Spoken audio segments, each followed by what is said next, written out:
Hello students, I am your teacher Rajendra Sharma. Today we will discuss about the poem Keeping Quiet written by Pablo Neruda.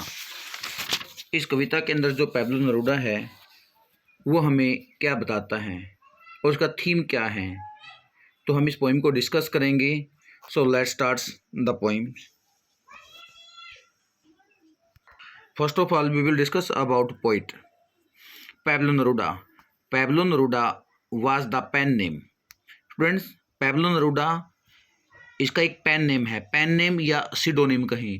Pen name क्या होता है? किसी का यदि कोई भी पोइट या राइटर है वो अपने नाम के अलावा किसी अपने भी वर्क्स को किसी दूसरे नाम से पब्लिश करवाता है, वो पेन नेम या सिडोनिम होता है. तो जो पैब्लो नेरूडा का जो पेन नेम है ये इसका पेन नेम है. इसका जो रियल नेम है, legal name of Chilean poet, diplomat and politician, इसका जो रियल नेम है Neftali Ricardo Reyes Basoalto. Born on 12 जुलाई 1904 में इसका जो बर्थ हुआ है और इसकी जो डेथ है 23 सितंबर 1973 को इसका जो डेथ हुई है. He derived his pen name from the Czech poet. इसने अपना जो पेन नेम है वो कहाँ से लिया है? क्रिच पोइट है एक Jan Neruda. He won the Nobel prize for literature in 1971. जो पैब्लो नेरूडा ने लिटरेचर में नोबेल प्राइज है वो वॉन किया है, प्राप्त किया है 1971 में.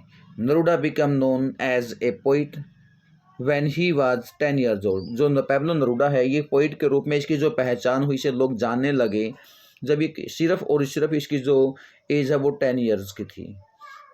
He wrote in A variety of styles. इसने कई प्रकार के स्टाइल में इसने लिखा है, इंक्लूडिंग सुलेस्ट पोइम्स. इसने कुछ सुलेस्ट पोइम्स लिखी हैं, हिस्टोरिकल एपिक्स लिखे हैं, erotically, charged love poems such as the one in his collection 20 love poems. इसकी जो पोइट्री कलेक्शन है 20 love poems and a song of despair, song of despair और 20 लव पोइम्स. इसके कुछ पोइट्री कलेक्शन है जो इसने राइट किए हैं. तो इस स्लाइड्स के अंदर कुछ ब्रीफ आउटलुक है इस पोइम की, ये आप डिस्कस कर लेना. तो नेक्स्ट स्लाइड्स के ऊपर जाते हैं. Let's begin the poem. तो इसमें now we will count to 12 and we all keep still. तो पैब्लो नेरूडा कहता है कि अब हम 12 तक की गिनती गिनेंगे and we will all keep still, और हम सब स्थिर रहेंगे. तो यहाँ पर जो पैब्लो नेरूडा है वो कहता है कि हम जो 12 वर्ड आया है इसके अंदर,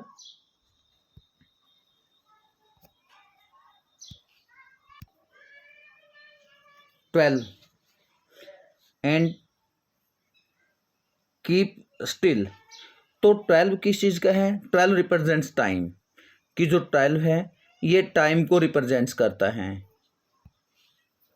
now we will count to 12. अब हम 12 तक की गिनती गिनेंगे एंड कीप स्टिल, और हम सब स्थिर रहेंगे.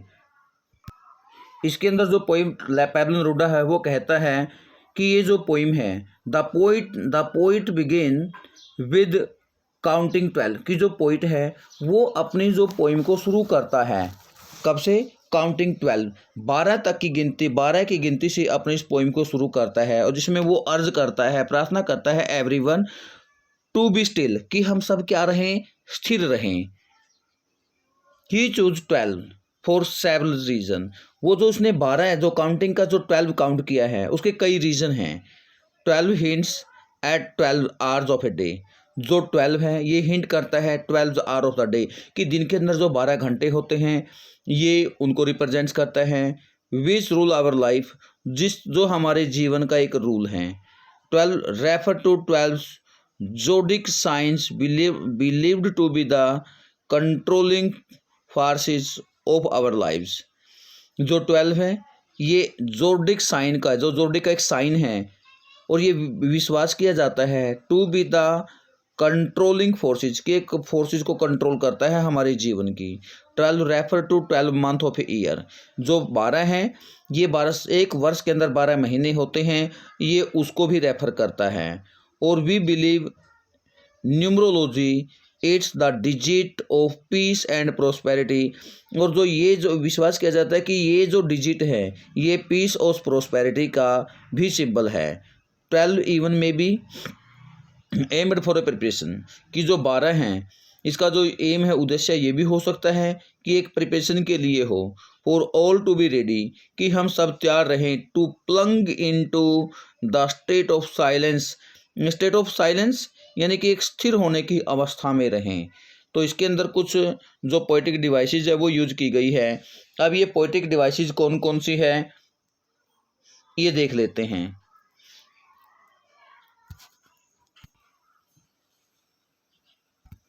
स्टूडेंट्स इसके अंदर कुछ फिगर ऑफ स्पीच है। अब यहाँ पर है we will count up to 12। We will, W का रिपीटेशन होने के कारण यहाँ पर एलिट्रेशन बनता है, क्योंकि जो एलिट्रेशन की डेफिनेशन है वो बनती है repetition of the consonant letter और sound is called alliteration. So अब है काउंट और स्टिल। इसमें पोइट कहता है कि now we will count up to 12, मैं 12 तक की गिनती गिनूंगा। और जो नेक्स्ट लाइन में पोइट कहता है we will all keep still, और हम स्थिर रहेंगे। जब 12 तक की गिनती गिनेंगे और हम स्थिर भी रहेंगे। तो यहाँ पर जो काउंट में और स्टिल में यहाँ पर बनता है एंटीथीसिस। एंटीथीसिस वो है जो बिल्कुल एक बात एक दूसरे के अपोजिट हो, उसे एंटीथीसिस कहा जाता है। और सेकेंडली इसके अंदर एक चीज़ और है स्टूडेंट्स, इसके अंदर इसका जो एक स्टैंजा होता है कि ये कौन सा स्टैंजा है। 2 लाइन वाले स्टैंजे को हम कपलेट कहते हैं, दोहा कहते हैं। तो इसके अंदर जो कपलेट का भी यूज किया गया है। चलते हैं नेक्स्ट स्लाइड्स पर। अब इसमें जो पैब्लो नेरूदा है वो कहता है for once on the face of the earth, केवल एक बार इस पृथ्वी के ऊपर, let's not speak in any language, let's stop for 1 second and not move our arms so much. तो पैब्लो नेरूदा कहता है फॉर वंस, केवल एक बार, on the face of the earth, कि जो फेस ऑफ द अर्थ है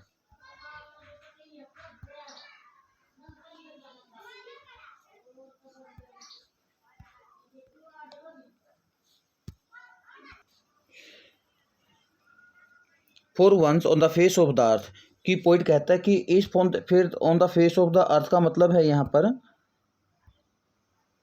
कि इस पूरी पृथ्वी के ऊपर, and note move arm so much, हमें अपनी जो आर्म्स है वो नहीं हिलानी चाहिए, बाजू नहीं हिलानी चाहिए। स्टूडेंट्स यहाँ पर देखो एक लेट, जब ऐसे जो सेंटेंस, जब 2 सेंटेंस सेम वर्ड से शुरू होते हैं तो उसे एनाफोरा कहा जाता है। एनाफोरा, तो क्योंकि ये जो लेट से शुरू होने वाले सेंटेंस है ये बनता है anaphora. For 1 second and note move arms so much, और आर्म्स में बनता है आपका पन। ये एक पन है, पन को कहते हैं, जैसे इसके 2 मीनिंग बनते हैं आर्म के। एक तो होता है हमारे पार्ट्स ऑफ बॉडी, एक होता है इसका वेपन्स। तो इसके अंदर जो पन का भी यूज किया गया है। तो इसकी कुछ नीचे ट्रांसलेशन दी गई है, जैसे the poet shares urge everyone to break the barriers of language. तो यहाँ पर पोइट कहता है कि हमें अपने जितने भी बैरियर हैं, बाधाएं हैं भाषा की, वो तोड़ देनी चाहिए। And unite with one visible tune, और हम एक इनविजिबल ट्यून के अंदर यूनाइट हो जाना चाहिए, मिलना चाहिए, जैसे कि साइलेंस होती हैं। With the word earth the poet hints, और अर्थ के द्वारा जो पोइट है वो हिंट देता है it all the human living, सभी मानव को, डिवॉइड द आइडेंटिटी, कि वो अपनी आइडेंटिटी को क्या करे, डिवॉइड कर दे, of the country creeds and caste, किसी भी क्रीड्स और कास्ट के लिए। Though language is the identity of a country और रेस, क्योंकि जो लैंग्वेज होती हैं ये एक देश की और एक जाति की अपनी एक आइडेंटिटी है। ही अफर्म्स, वो अफर्म करता पक्का एक कहता है that humans are more important, कि जो ह्यूमन है वो महत्वपूर्ण ज़्यादा हैं, किसे, the identity of being a human of earth is broader realization. और जो उसकी जो एक आइडेंटिटी है of being a human of earth, एक इस पृथ्वी का इंसान बने रहने के लिए इज ब्रॉडर रियलाइजेशंस, वो उससे भी एक बड़ी रियलाइजेशंस हैं। तो इसके अंदर जो पोएटिक डिवाइसेज है वंस ओन, इसके अंदर भी एलिट्रेशन है। It would be an exotic movement without rush, without engine, we would all be together in a sudden strangeness। इसमें पोइट कहता है we are always on move, कि हम सबको क्या करना चाहिए, हमेशा अपने काम के अंदर आगे बढ़ना चाहिए। We are all busy in accomplishing our work, हम सब अपने काम को अकम्प्लिश करने में, फिनिश करने में वो बिजी होते हैं। And go on rushing in our lives, और हम हमारे जीवन के अंदर दौड़ते रहते हैं। The poet even urge to stop engine, तो यहाँ पर जो पोइट है वो अर्ज करता है, प्रार्थना करता है कि वो इंजन को बंद करें। इंजन रेफरिंग इंडस्ट्रियल, ये औद्योगिक जो काम होते हैं, जो इंडस्ट्रीज होती हैं, ये उसका सिंबल है। Works causing harms to environment, जो इस पृथ्वी को एनवायरमेंट को नुकसान पहुँचाते हैं। The poet use to stop, जो पोइट है वो अर्ज करता है कि हमें स्टॉप कर देने चाहिए आवर पर्सनल एक्टिविटी, हमारी जो पर्सनल एक्टिविटी हैं। एंड स्टॉप इंजन्स, और इंजन को स्टॉप कर देने चाहिए। And unite in one tune, और एक ट्यून में, वो ट्यून कौन सी है, ओनली साइलेंस की हैं, उसमें यूनाइट होना चाहिए। द पोइट डिक्लेयर साइलेंस, जो पोइट है वो डिक्लेयर करता है साइलेंस एज एक्जोटिक, एक्जोटिक मतलब होता है विचित्र, स्ट्रेंज, कि एक स्ट्रेंज है। Because this silence will make us blissful, क्योंकि ये जो साइलेंस हैं हमें ब्लिसफुल, एक वरदान के रूप में हमारे पास हैं। स्ट्रेंज अनोखी हैं। And will bring complete equilibrium, और ये हमें कंप्लीट इक्विलिब्रियम देती हैं, यानी कि समानता देती है, शांति देती हैं। तो इसके अंदर जो पोएटिक डिवाइसेस हैं विदाउट का आया है, तो इसके मतलब इसके यहाँ पर रिपीटेशन है। वी वुड, वी डब्ल्यू का रिपीटेशन हो गया, यहाँ पर एलिट्रेशन बनता है। सडन स्ट्रेंजनेस, इसके अंदर भी आपका एलिट्रेशन बनता है। So go to next slides.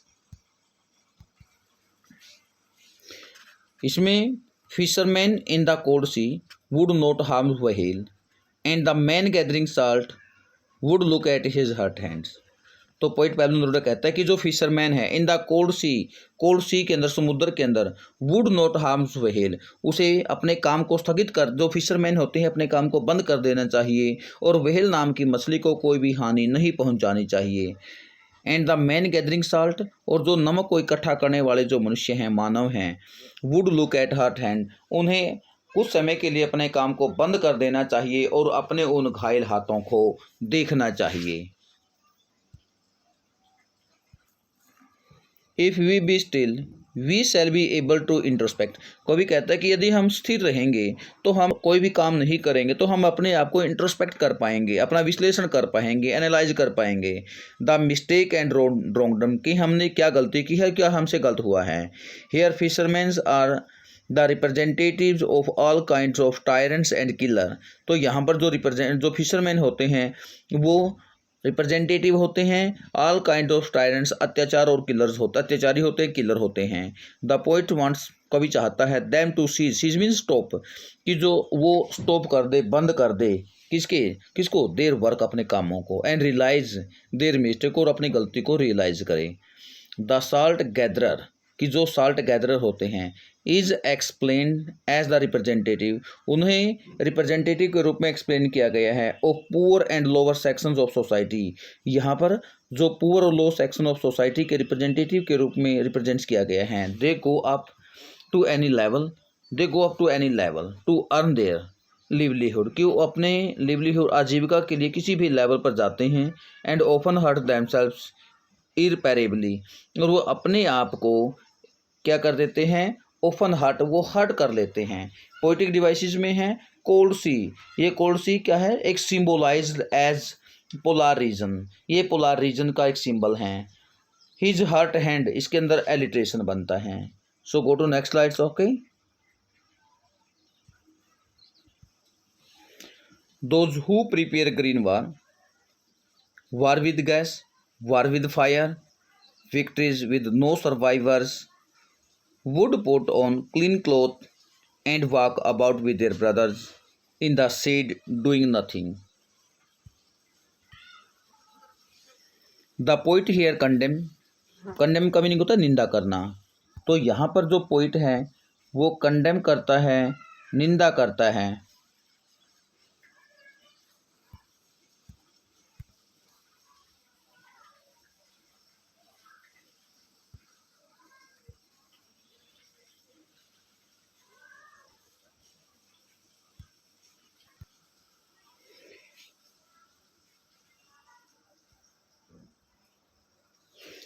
The poet here condemns the people with green war. तो यहाँ पर जो पोइट है उन लोगों की निंदा करता है जो हमेशा ग्रीन वार के लिए तैयार रहते हैं। सो पोइट यहाँ पर 3 प्रकार के जो वॉर का है वो यूज करता है, डिस्क्राइब करता है। वार कौन से हैं? बायोलॉजिकल वेपन, एक तो होता है जो बायोलॉजिकल वेपन हो। वार विद गैस, एक तो पॉइंट कहता है कि वार विद गैस, कि जो हार्मफुल गैसों से जो युद्ध होता है एक उसका यहाँ पर यूज करता है, या वेपन्स के साथ वार विद गैस। नेक्स्ट में है weapons and war with fire atomic war.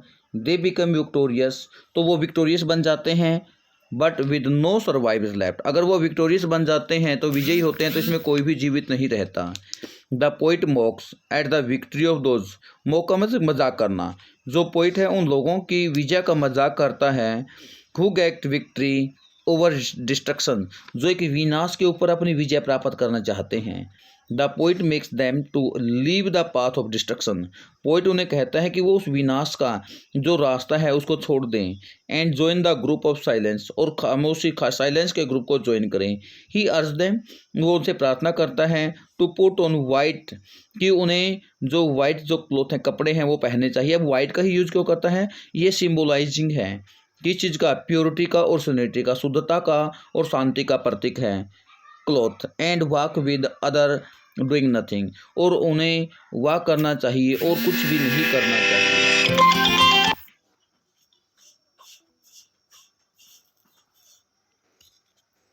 Meaning इसके हैं anything negative and doing self introduction. तो यहाँ पर पोएटिक्स डिवाइसेज हैं। वार विद एलिट्रेशंस है, डब्ल्यू का रिपीटेशन। वार विद, ये एक वर्ड्स को बार बार रिपीट किया जाता है उसे रिपीटेशन कहते हैं। क्लीन क्लॉथ, जिसके अंदर भी आपका बनता है alliteration. So next slides. What I want should not be confuse with total inactivity. Life is what it is about. I want no track with death. The poet here's urge warn, जो कवि यहाँ पर warn करता है that his message of silence, किसका जो silence का जो मैसेज है, शुड नॉट बी कन्फ्यूज, कि उससे कन्फ्यूज नहीं होना चाहिए with total inactivity. Total inactivity का मीनिंग होता है जो पूर्ण रूप से निष्क्रिय हो, निष्क्रियता। इसमें और इंटीरिया या वो इंटीरिया। ही फर्दर क्लियर, वो आगे क्लियर करता है that his message does not have any affinity with death even, कि उसका जो मैसेज है उसका मतलब ये नहीं है कि वो एफिनिटी विद डेथ, कि वो मृत्यु से अपने आप को डराता हो। हिज मैसेज इज एम्ड, उसका मैसेज ये है, उसका मैसेज का उद्देश्य ये है at the way of living, जीने का एक रास्ता।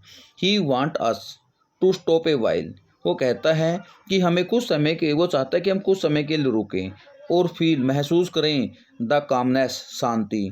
So that A positive introspection is done, ताकि एक पॉजिटिव जो इंट्रोस्पेक्शन है, आत्मविश्लेषण है, वो किया जा सके।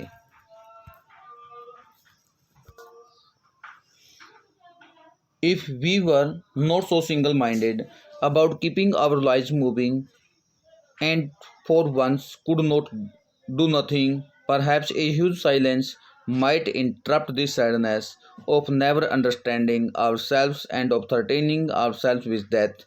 Perhaps the earth can teach us as when everything seems dead or later proves to be alive. So here poet कहता है we human beings are single minded, कि हम जो मानव हैं सिंगल माइंडेड होते हैं। We are always busy in achieving our goal, हम सब अपने गोल को अचीव करने में बिजी होते हैं। कंप्लीटिंग पर्सनल रिस्पॉन्सिबिलिटी, व्यक्तिगत जिम्मेवारियों को पूरा करते हैं। And we never stop a while, हम कुछ समय के हम कभी भी नहीं रुकते। टू इवेल्युएट आवरसेल्व्स, अपने आप को मूल्यांकन करने के लिए, समझने के लिए। एंड अंडरस्टैंड्स आवर्स, और हम अपने आप को कभी नहीं समझते। We never understands that we shall never be able to come out of this desire, और हम कभी भी इस योग्य नहीं बनते कि हम अपनी इच्छाओं से बाहर आएँ, अचीवमेंट से बाहर आएँ। इफ़ वी कुड स्टॉप, यदि हम रुक सकते हैं वाइल कुछ समय के लिए, from these using we would have understood, हमें अपने आप को समझना होगा। The real purpose of our lives and ourself, कि हमारे जीवन का और हमारा वास्तविक पर्पज क्या है। Rather we go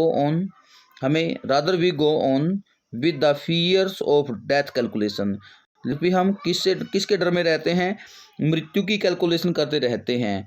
how much of our dreams and wish will be achieved, और साथ ही साथ हम ये कैलकुलेट करते हैं कि हम अपने ड्रीम्स को और अपने विश को कैसे अचीव कर पाएंगे। इसके अंदर जो पोएटिक डिवाइसेस है वी वर, इसके अंदर एलिट्रेशन बनता है। So at the end now I shall count up to 12 and you keep quiet and I will go. तो पोइट कहता है in conclusion the poet taught us through example of earth के एग्जाम्पल के द्वारा हमें बताता है विच एट वन सीजन्स में look as if death but comes back with life in another season. Likewise our life will go right path, introspect in silence. In the last two lines, the poet leaves us to introspect as if himself he has done through the same. इसके अंदर जो poetic devices बनती है dead और alive, ये antithesis बनता है इसके अंदर। So, thank you, have a nice day.